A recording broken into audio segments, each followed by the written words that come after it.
Research about autism spectrum disorder (ASD) in sub-Saharan Africa is said to be low and limited. As Nigeria joins the rest of the world to raise awareness of the condition, medical experts have called for intensive advocacy programs that will aid early diagnosis for the condition to be better managed in the country. This is the view of medical professionals in autism spectrum disorder, while correspondent Larry Belay engaged them. Autism is one of the most ignored health issues in Nigeria.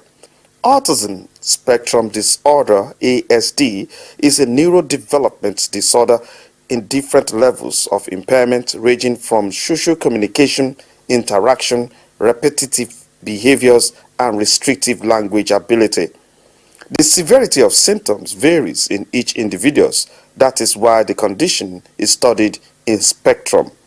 It's called a spectrum because it affects children differently. The impact of the symptoms on the children differ from one child to another. It could be severe in some and then not so severe in the other ones, but then this would depend on the assessment.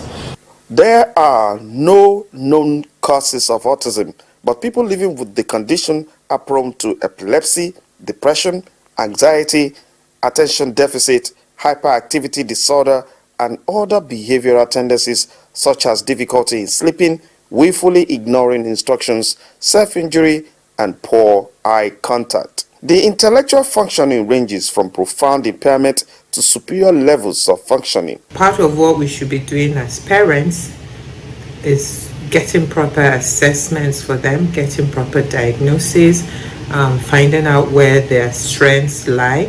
So if it's one that has musical strengths, for instance, we can then get them tutored to improve the musical skill. Some may thrive in athletics. Even when a child is diagnosed early enough, there's the challenge of high cost of treatment, which most families cannot afford. This has led such families to hide their autistic children, severing their connection to outside world, while the unaware and ill-informed communities stigmatize them, calling and grouping them into weirdos, retards, or possessed. In Lagos, Larry Belay, NTA News. Now, to shed more light into autism spectrum disorder (ASD), I have with me Dotun Akande, an autism educationist and therapy expert, qualified behavior analyst, and certified autism specialist. So much, to your name. Thank you for joining us in Panorama to enlighten Nigerians more on this condition. Thank you for having me. It's a pleasure. Okay, now let's begin this way. What causes autism? There's no known cause, but we have various aspects that has been looked at. One is genetics, because sometimes you find 2 or 3 people of the same family on the spectrum. Another is biological, what we eat. Is it what we eat? Could it be something that has to do with the nutrition of the child? Because we find that a lot of the children have problems with eating certain types of food. When they eat certain types of food, they become hyperactive, they have gut issues. So we're looking at various things. Is it environmental? Could it be the toxins that we're breathing in? So various aspects. The jury is still out in determining what the cause is. And because it's a spectrum, it's so wide that there's those on the very low functioning end and those on the high functioning end. So we've seen one person with autism is just that one person.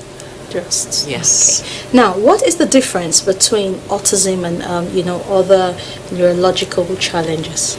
Well, with autism, to be diagnosed, you have to fall under 3 and now 4 major categories. So first, the child has an odd behavior, behaves in a certain manner that other people don't know, they don't understand.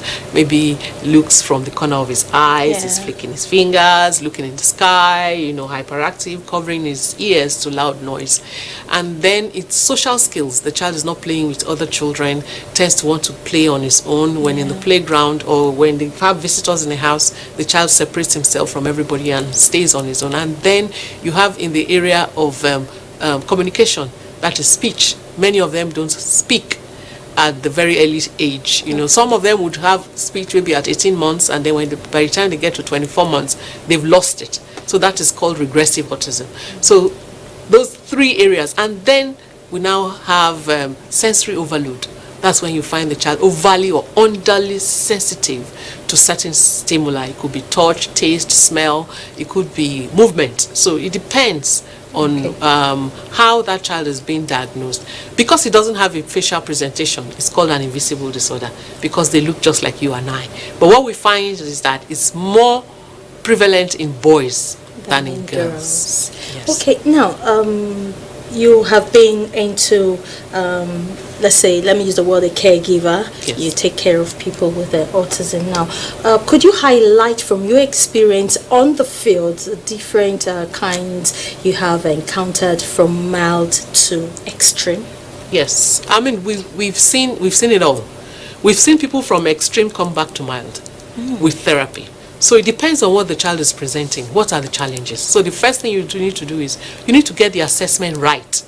You need to get a medical person or a psychologist or a psychiatrist, as is the case maybe in Nigeria, to get that child assessed.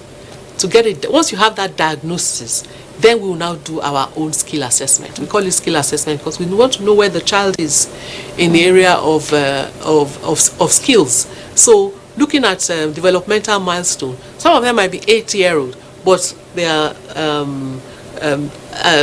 operating on the very young age developmental stage. So you are looking at the chronological stage and the developmental stage. So those are the 2 you need to put in place for you to be able to tell. Okay, because of time, let's quickly ask this question for you to quickly give us responses to. Are there special schools enough to, help in the development of these special children? Let me use that word.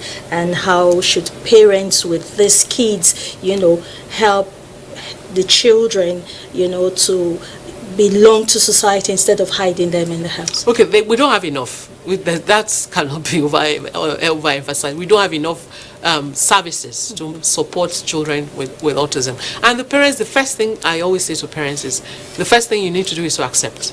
Once you accept, that is the beginning of the way to recovery. Do our children recover?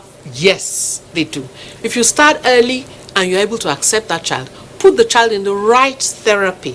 There are many wrong therapies out there, and you need to figure out which one is right for your son, and then focus on the strength that child exhibits, because they all come with strength. Even those that cannot speak come up with various strengths that the child can use and function and live a full and functional life.